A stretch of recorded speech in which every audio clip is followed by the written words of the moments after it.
Well, hello, I'm Tony Vlahos for ExecuNet. Thanks as always for tuning in.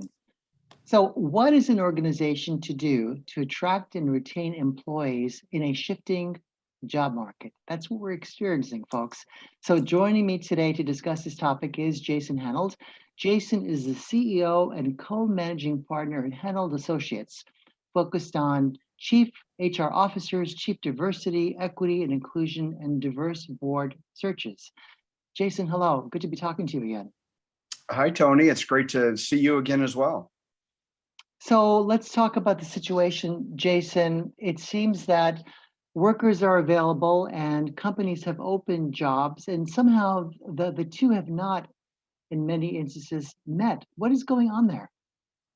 Well, you have just incredible demands from the employer side for outstanding executives, and frankly, people at all levels of the organization. And so you have dimensional concurrent things causing that. So for instance, once the pandemic hit and then civil unrest, at least within our world, it made CEOs look to their, whether it be their chief HR officers or chief diversity officers, and really they came down to this understanding that they were underinvested in the role, perhaps, right? If they didn't have someone who really stepped up in the face of a crisis.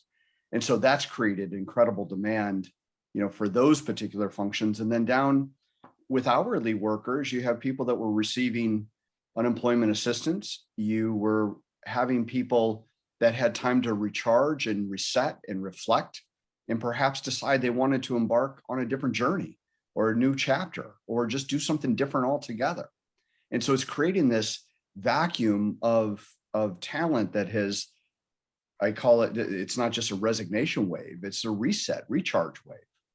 And it's taking some time for those very people who wanted to reset and recharge to really get directional around what they want to do next, and then for them to actually connect with those future employers.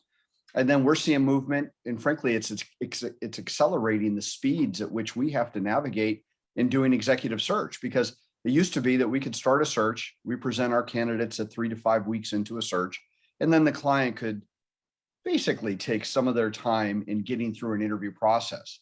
But we're finding that candidates are dropping out of process or withdrawing faster than ever because they have other opportunities in other companies that may be moving faster. So there's a lot of intervening factors that are creating this misalignment with the demand for talent and the actual supply for talent. Right. Well put. So if you're an organization that wants to hire the very best talent for your company, for your needs, for the role, what can that organization do to attract the right people now? The ones that are in flux, the ones that are thinking about it. What's your take on that one? The levers that they pull for impact to really have the outcomes they desired with the right talent, there's really two predominant levers. One is speed process, the other is employer brand. Mm-hmm. What I mean by that is when a potential candidate has their choice of lots of different employers, just like on the hiring side, they don't want to join an organization that they don't fully trust. And you can't trust an organization that you don't know. And so the better work that an employer does around their employer brand, meaning putting out there, what are our values? Not just the placards we have on the wall, but how do we behave? How do we respect one another? How do we interact? And it's more than just perks in environment, but those matter too. What is our organizational ethos and culture? Mm-hmm. And so the more that they share that proactively to the marketplace, it creates a familiarity in the minds of candidates. And when you have that familiarity, you start to believe that you know, and when you know, you can start to trust. And so one of those levers, you take care of your employer brand proactively, and you're going to compete against those who don't really touch that in a very big way. The other side of that is speed. As I just mentioned, it applies at the entry level, just as it does at the executive level. If someone decides that they want to pursue employment, a reflection of the speed and the interest that the employer shows, it's a correlation to how interested is that employer in me as a candidate. And so the faster an employer can move in hiring somebody, the better chance that they'll stand in hiring great talent. And by the way, oftentimes clients will say, well, we want to be thorough. We want to do a diligent assessment. We want to hire the right people. That is not that doesn't mean that that counters speed. You can be thorough, you can assess with rigor, you can do due diligence around a future employee, but you can do so quickly. And so don't let that be an excuse for not acting and deciding quickly and moving someone through a process. Mhm. Now, retention becomes another matter of concern for organizations. A recent Microsoft survey, in fact, revealed that 41% of workers are thinking about leaving their organization. And in fact, 4 million or so left in April. So if you're an organization that wants to hold on to the greatest talent you have, what steps can you take there? Same idea around brand, or are there some nuances we should be aware of? Well, unlike creating an employer brand where you're messaging what you're about to future prospects, when it's about your own employees, it's about how do you live? How do you live your brand? How do you live your values? And how do you behave? How do you treat people? And by the way, employers can only do so much because you can't view every loss of a talent as something that was detrimental or that you as an employer did wrong. Sometimes you're playing a role in developing people, bringing them to the next level that allows them to pursue opportunities. Maybe it's in adjacent, not necessarily, I'm not talking about going to your competitors, but I'm talking about doing something that they never would have been able to do before, never been qualified to do before they came into your organization. And part of what, well, at least the promise we make as an employer is we want to elevate your marketability. We want to elevate your platform, your knowledge, your earning potential. And if we do that and we're together for 5, 7, 10 years, and then you have this outstanding opportunity to go beyond something that our small firm could offer, but we're still friends, we still have a great connected relationship, well, then that's a good thing. And by the way, the more great alums that we can point to that are skyrocketing, that helps our employer brand for those that are the next generation coming in. And so there's components of people that you lose to an organization that are regrettable losses. So could we have done better? Could we have, stayed in tune with their needs, their mindset, their mental health as they were going through it? And so what I'm talking about are some very different pillars of retention that you can pull. So sometimes it is developing people for other things. Sometimes it's creating opportunities within the organization to continue to challenge them. But more often than not, it's the colleague or the employee who hasn't felt listened to. They don't know that they matter. Or maybe just coming out of the pandemic, they want to do something entirely different. You as an employer, you can't worry about all the external forces, but you got to focus on what you can control. And that is, am I checking in with people? Do we have the flexibility to deal with the cycles of life that all of us will go through with aging or sick parents or pets or children, or different stages of mental health, right? I've been very happy to see mental health as a topic become not so taboo in the workplace, where everyone appreciates that all of us can, slip into stages of melancholy or depression or just be out of it. And are you as an employer understanding and there to support? Are you actually the psychological safety net for everybody coming in? And so it's really incumbent on employers to create a psychologically safe environment. And you can do so and still push for performance. You can still push for development. And by the way, everyone doesn't have a hierarchical orientation. Everybody doesn't have to climb a ladder. There are a lot of craftsmen out there, much like I am as a recruiter. There's people that love doing what they do, and they don't want to be pressured into go into a more senior level role or manage other people. And so sometimes large corporations can get into the cycle where they have people on succession paths. They're always thinking about who's going to backfill their boss. And that's all well intended, and that's important to do. But it's important to step back and appreciate that maybe everybody doesn't want to advance. Maybe people really enjoy the balance they have with work-life integration and embrace what they still bring to the organization. So there's a lot of things organizations can do, but it's always about the attentiveness to their employee population and the varied needs that comes with that. Mm-hmm. Those are brilliant observations. Thank you. You spoke to culture and its power earlier. If you're an organization that has gone hybrid or fully remote, and your talent wants to work remotely, as you look ahead, Jason, what would you advise organizations to do as a matter of culture to ensure that that part of the brand is preserved? Yeah, that's a great question. And there's new roles being created where people are actually being appointed head of remote workforce or flexible workforces because of the bundle of challenges that come with this. And we have some clients that say, through the line, and they said, you need to come back to the office, the stadium, whatever it might be, or you're no longer employed here. And others have said, no, you know what? We're going to a remote first mentality. And if you don't want to be remote with good reason, then we will have some offices that you can go to. And so you find everything in between. And I think those that they're at the end of the spectrum where they want everyone back in right now, when you peel that back and you ask some questions, there's this uncertainty that comes with having everyone remote. And what are they worried about? They're worried about losing the cohesion in the relationships they have, in the culture they have. And in some cases, it's about the speed of output, the speed of getting work done. Because what you tend to find, those who want everyone back in the office, they have behaviors where people are popping into each other's office or workspace, and it's quick check-ins. They haven't been heavily reliant on email or other systems or Slack channels or Teams to communicate. And so those leaders where they're more about getting everyone back in, they're really at a fundamental level, they're scared. They're scared about losing what made them great prior to the pandemic.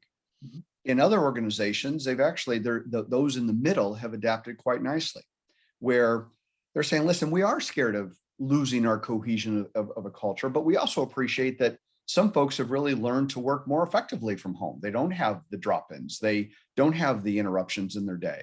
They've got it. They've adapted this new lifestyle that works really well for them. But maybe you come into the office or a workspace once a week, twice a week, and at least you have some touch bases, and that's enough to keep the relationship going, as opposed to the time that many of us experienced. We said goodbye to our colleagues, we all went home, and maybe we didn't see them again for 9 months to a year. That felt odd. Right. And so I think those who are going to this hybrid model where they've learned to, think about it. It used to be the rarity that we would get on a video conference. Now it's rare that we get on a phone call with people during the day. Mm-hmm. People have adapted. And that's the beautiful thing about, companies and organizations is they're consumed by how do we make this work better? And I do believe there's going to be better technologies adapted out there. I think there's going to be other great ideas. And the beauty of this is people are sharing their great ideas freely to make other employers better and other candidates happier. But I will tell you, for the first time in my career, even in doing chief HR officer searches, one of the first questions I receive when I'm reaching out to a prospect for a role is, well, do I have to relocate for this or can I work anywhere? And it used to be, my response was, are you kidding me? Of course you have to be there. And now it's probably about 30% of the CHRO searches we're doing, does that person actually have to live and be in that community? And that's a major change at the C-suite. Gosh, let's finally shift focus a bit, Jason, and talk about the executive who is in search. They're staring at a sea of opportunities. They are all hoping this is their best moment to get the job they've always wanted. So what would you advise they do or do differently in this environment? I love it when prospects reach out with full transparency. Here's what I've done. Here's what I'm looking to do. Am I open to relocation or not? Here's the kinds of organizations that really excite me, not to say I'm targeting those, but it gives me a flavor of the cultures that they like. Give me as much about you as you possibly can. So, because, some recruiters are really good at connecting the dots. Maybe a candidate or prospect doesn't know what they want to do, but they can say, here's what I've done. And then I will typically think through, I'm like, well, have you thought about this? Or have you thought about this path? And other recruiters, you need to be more prescriptive with.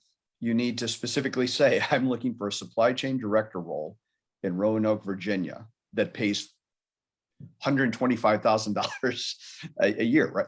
And so you can't over-index on being too prescriptive, but at least get it out there.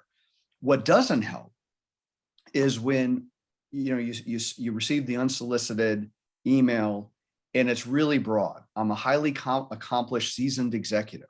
Well, that doesn't tell me anything, right? I have over 25 years of experience. Years of experience doesn't tell me how good you are. It just gives an indication that you've been doing it for a while, but there's a lot of mediocre employees who've been doing it for measurements of decades, right? And so it's thinking about, what am I saying? Is there power? Is there something compelling in there? And by the way, don't do it in 17 paragraphs, right? Because that's a really easy, you know what, I need to move on. And why? Because search people they're not compensated by the candidates. They're compensated by the employers where they're engaged to go find work. And so imagine that you're being paid by your employer, then that employer, in our case, the client organization, is expecting us to be focused on filling their role, right? With great people. And so oftentimes you don't have enough time in the day to then spend time always problem solving for that candidate that's in search mode. We do, and we do take time, but not as much as we'd like. And so if a candidate is relevant to a search I'm working on, or my team's working on, or a firm is, you better believe we're gonna, hey, let's talk to them right now. But even if they're not, I'll always share it with my team and say, listen, they have a really good background. We need to keep them in mind for when we have our next search in Pittsburgh, right, for this level of role. And so, but it allows, so be as open and as direct as you can be. And then every now and again, you touch base again. And I don't mean every Tuesday and Thursday you touch base consecutive weeks, but I think something about, with some recruiters, it's about the here and now because of the volume. So for instance, if you look at my calendar over the next 2 weeks, I'm absolutely packed. If you look at my calendar in the third and fourth week, it looks like I'm going to be unemployed, right? And that's typically the cycle of the executive search person, because clients want, hey, can you talk tomorrow? Can you talk Thursday? And it rolls that way. And when I get a candidate on the phone for a search, whether it's the NFL or New York Times, great. How's Tuesday look? How's Monday look? And so it rolls that way. But so that means our searches get done fast, and then we move on to additional ones quickly. And so, once a month, once every few weeks, at least. And by the way, I'm not the one to reach out to if you're a CFO looking for that next gig. So part of that, the answer to your question is also look at the focus of the search person you're reaching out to. I get tons of real estate executives or operations executives or what have you. I'm focused on HR officers. Right? Those are the ones I can best help. The other ones just make me feel guilty because I have nothing to share with them. Right. So I do get a lot of outreach, and my, people I know in the profession do, from people that it's pretty clear they haven't looked to see what we focus on. And by the way, it takes a lot of, if I'm a candidate in search, it's just more efficient for me. Like, go to all the major firms and see who specifically focuses in your area and just go to them. The shotgun blast rarely works, but if there's usually about, if you're at kind of the C-suite or that SVP level, the top 2 to 3 levels of the organization, there's maybe about 8 to 12 search people out there that handle about 85% of the retained work in your particular space. Get to know them. Great advice. And what a fascinating time to be doing what you're doing. So with that, Jason, thank you for making time for sharing your insight. And I look forward to sharing more of your thoughts with our audience very soon. Thank you again. All right. Thank you, Tony. It's an honor to be considered and speak with you. So thank you. My pleasure.